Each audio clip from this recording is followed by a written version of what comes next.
My dear students, most welcome to physics class. आज के इस लेक्चर में डिस्कस करने वाले हैं हाइगेंस प्रिंसिपल का एप्लीकेशन, यानी यहाँ पर बतलाने वाले हैं हाइगेंस की जो सिद्धांत है उससे प्रकाश की जो अपवर्तन का नियम है, जो प्रकाश का परावर्तन का नियम है, उसका सत्यापन। यानी यहाँ पे प्रूफ करके दिखाया जाएगा कि angle I is equal to angle R होता है, और स्नेल का नियम भी प्रूफ किया जाएगा अपवर्तन में। तो यदि आप चैनल पे पहली बार हैं तो चैनल को सब्सक्राइब कर लें और इस सेशन को प्यारा सा लाइक कर दें।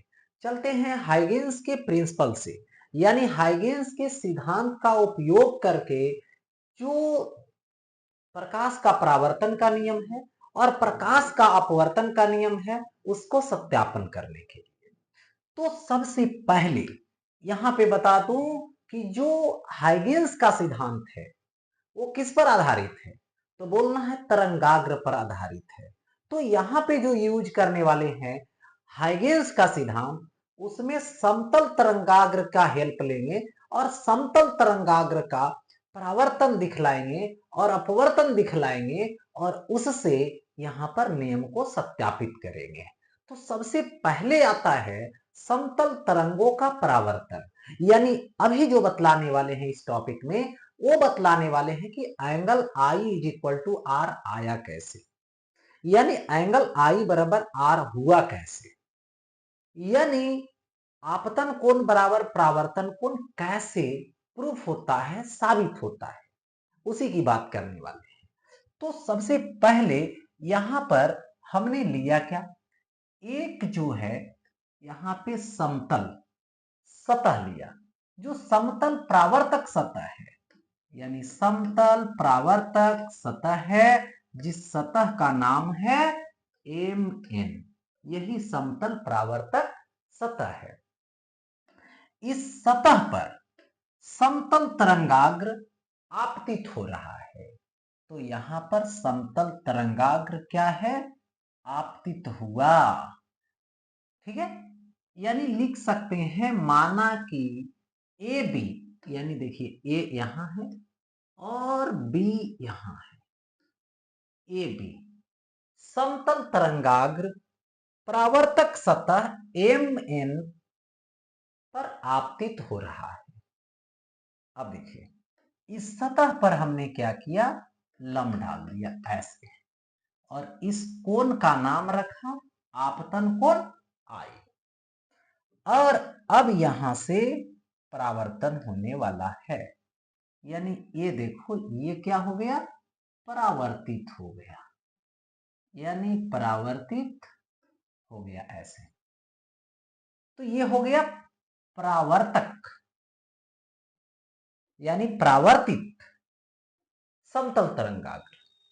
चलिए ठीक है, अब देखिए जितना समय में यहां बी से इस बिंदु पर आया, यानी बी डैश पर आया, उतना ही टाइम में, मतलब बी से बी डैश पर आया, तो बी से B dash is equal to चाल गुने समय। तो इस माध्यम में इस समतल तरंगाग्र जो आया उसकी चाल भी है, तो टी टाइम में, तो चाल गुने समय, दूरी निकल गया। अब तब तक जो है जब ये यहां से यहां तक पहुंचा तो ये परावर्तित तो होकर के इधर कहीं आया होगा, ए से ए डैश नाम रख दिए, इसकी तो भी वैल्यू उतना ही होगी, कितना होगी, A dash is equal to VT होगा, यानी बी से बी डैश जितना टाइम में उतना ही टाइम में ए भी। अब देखिए ये डैश को वीटी लिया गया, इसको त्रिज्या मानिए और ए को केंद्र मानिए, और यहां पर क्या कीजिए, एक चाप लीजिए, छोटा सा चाप ले लीजिए, ठीक है। और यहां से क्या कीजिए, अब यहां से हम जो है से यहां से स्पर्श जया खींच देते हैं ऐसे, और यहां पर बी पर ए डैश से बी डैश को मिला दिया। चलो ठीक, यहां तक तो हो गई बातें। अब जो है यहां पर लंब खींच दिया, तो परावर्तित हुआ, तो यहां पर कोण हमने आर दिया, परावर्तन कोण। तो अब देखिए, आपतित समतल तरंगाग्र ए बी है, लेकिन प्रावर्तित समतल तरंगाग्र ए डैश बी डैश है। अब यहां पर त्रिभुज बन रहा है, वो त्रिभुज कौन सा है? तो देखिए, एक त्रिभुज है ए बी बी डैश, दूसरा त्रिभुज है बी डैश ए। ओके, तो यहां पर यदि हम बात करें तो ये रहा 90 डिग्री और ये रहा 90 डिग्री, लंबवत है। एक बात। दूसरी बात यहाँ पे ये है कि देखिए, आई है तो 90 माइनस आई होगा, तो ई वाला आई होगा। क्यों? क्योंकि ये वाला एंगल देखिए, ये लंब डलाया है ऐसे, तो 90 डिग्री, तो ये आई, तो 90 माइनस आई, तो ये हो जाएगा आई। यार है तो 90 माइनस आर, तो ये क्या होगा? यहां से ऐसे लीजिए, तो ये आर होगा। ओके, अब यहां पर देखिए, दो त्रिभुज है,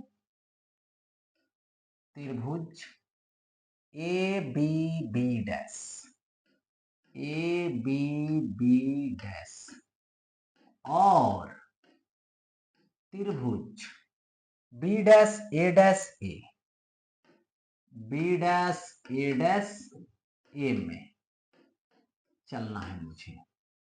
ठीक है, तो आपने देखा कि ए डैश ए डैश, ठीक है, और बी बी डैश इक्वल है जो कितना है, VT है।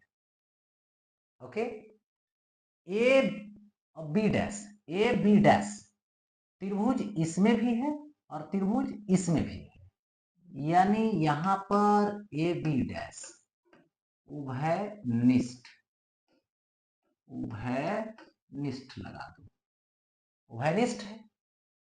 और ये तो 90 डिग्री दोनों के लिए, तो 90 डिग्री दोनों के लिए है, तो दो भुजा और एक कोण बराबर हो रहा है, तो त्रिभुज जो होगा, त्रिभुज ए बी डैश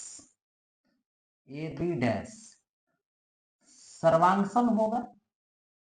ठीक है, त्रिभुज बी डैश ए में, ये हो गया दोनों सर्वांगसम।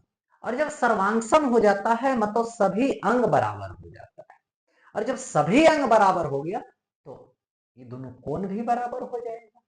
तो यहां पर लिख दूंगा एंगल कौन सा, बी ए बी डैश, तो यहां से B A B dash is equal to angle कौन सा एंगल, A dash B dash A, तो यहां पर आ जाएगा A dash B dash A, यानी angle I is equal to angle R. आपतन कोण इज इक्वल टू परावर्तन कोण, यही तो प्रूफ करना था, एंगल आई बराबर एंगल आर प्रूफ करना था।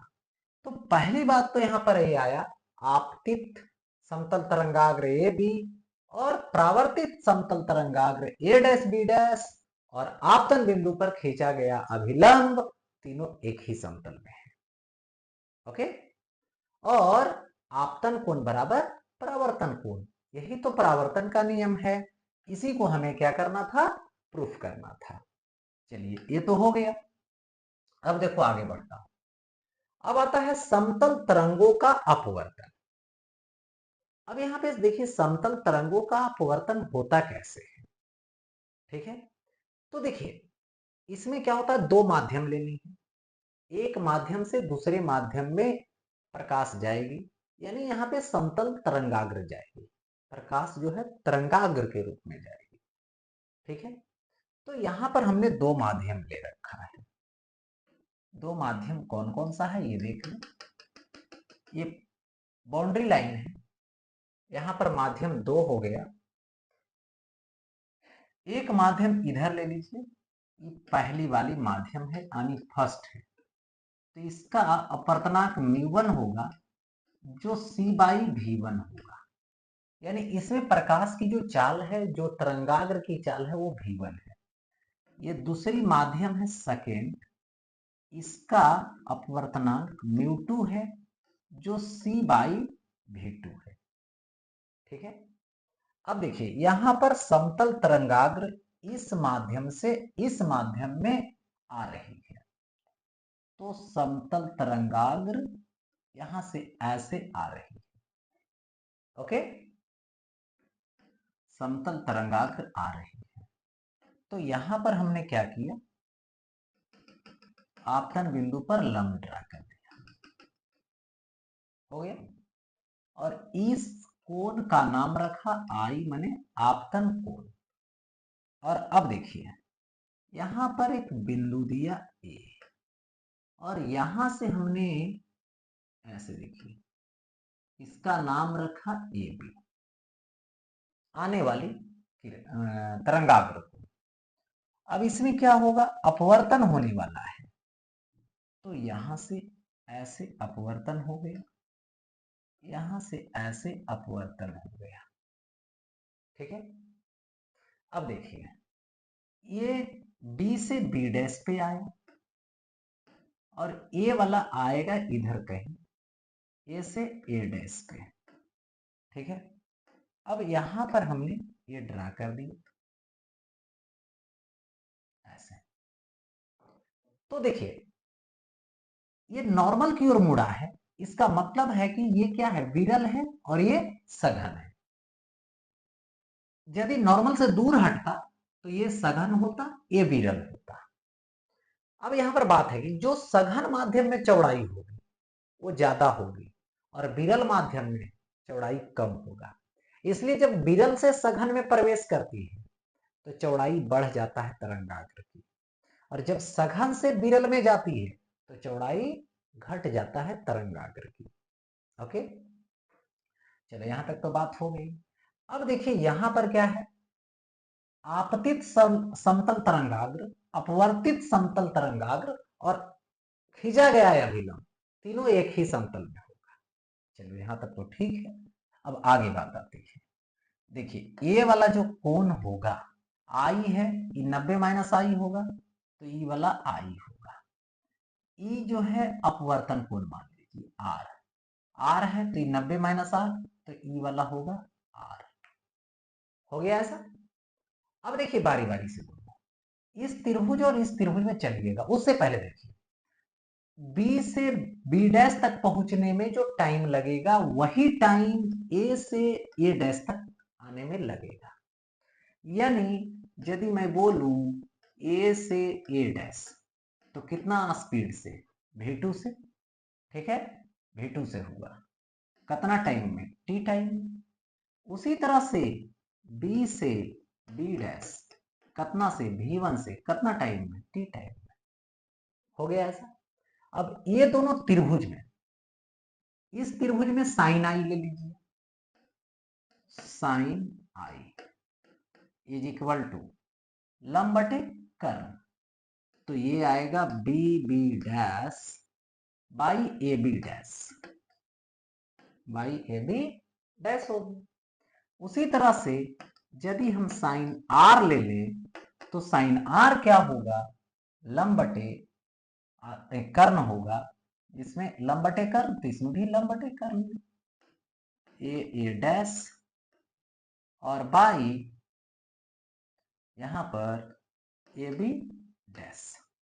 अब देखिए स्नेल का नियम में क्या होता है, साइन आई लीजिए और बाई साइन आर कर दीजिए। साइन आई लीजिए तो साइन आई कितना होगा, B B dash by A B dash. देखिए B B dash by A B dash. उसी तरह से साइन आर लीजिए, A dash by A B dash. ठीक है, तो यहां पर A dash by A B dash, A dash by A B dash, तो यहां पर ये क्या होगा, ए बी डैश कट जाएगा। अब देखिए साइन आई होगा और बाई साइन आर होगा, is equal to B B dash by A dash, यही होगा। ओके, अब यहां से क्या होगा, साइन आई होगा बाई साइन आर होगा इज इक्वल टू ये बीबी डैश मतलब V1t। देखिए बीबी डैश मतलब V1t, और ये क्या आएगा साइन आर ए डैश, तो ये आएगा V1t, टी कट जाएगा। ओके, साइन आर इधर जाएगा, V1 को इधर ले लाएंगे, तो ये आ जाएगा 1/V1 sine I is equal to, sine r उधर चला जाएगा, ये V2 है, V2। ठीक है, ये डैश में V2 आता है, ये डैश में V2t। ठीक है, अब देखिए तो ये हो जाएगा 1/V2, ये क्या आएगा साइन आर आएगा। हो गया ऐसा। अब दोनों तरफ c से मल्टीप्लाई कर दीजिए, तो ये आएगा c/V1 sine I is equal to c/V2, ये क्या आएगा साइन आर, तो c/V1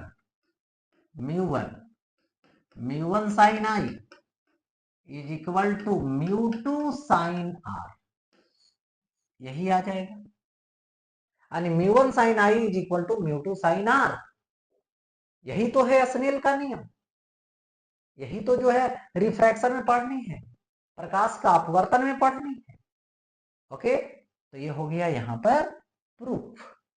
तो इसी के साथ ये जो हाइगेंस सिद्धांत से परावर्तन का नियम और अपवर्तन का नियम प्रूफ होता है, उसको मैंने दिखलाया।